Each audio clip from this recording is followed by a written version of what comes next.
Here is a nice tip. Fitting one object to another is a very common requirement when doing steel detailing.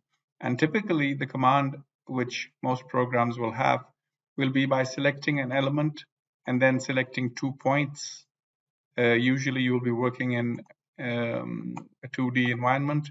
You will select an element and you will select 2 points, and the profile will be fitted. In Comosys, you can do the same thing, but in a slightly different way as well, which is by selecting surfaces rather than points. And what you do is you go to your fitting command and you select the element which needs to be fitted, and you just select the surface which will fit it. So select the element, select the surface, and you're done.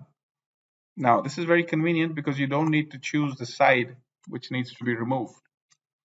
Now, if you turn on the cuts, you will see that these are the fitting cuts over here. And there are some other options. If you were to double click on them, you will see that you can actually give an offset. So if I give an offset of 20 millimeters, this element will be cut at 20 millimeters distance from that surface, which is usually what we want. We don't necessarily have to make the element go all the way. Another option which it has is to create a perpendicular cut. Now, what does this mean? If we do it like that, then the fitting is actually done in such a way that it approaches that surface, and at a distance of 20 millimeters, it will do a perpendicular cut. Let's move this back to 0 to see what the normal reaction would have been. So this is what this would have been had we left that number to be 0 and the perpendicular cut option is set.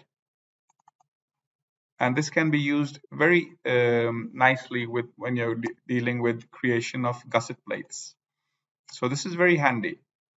Now, another nice thing to note about this feature is that you can actually, because most of the time you will not be working in the 3D. Now, what I did was when I used this command was I was working like this, but this is not recommended. Normally, when you're working in 2D plans or sections, and when working in plans and sections, it's difficult to select the surface which is the underside of this beam, for example. But when you use the fitting command, you can select this element, and then it asks you for a surface. Now I'm selecting those surfaces, but this is not the one I want. I want this one. So go exactly above that line and press enter. Press the left mouse button, and you will get your same fitting once again. Once again, for this one, I can select this, and then I can just hover over this line and say click, and the fittings are created.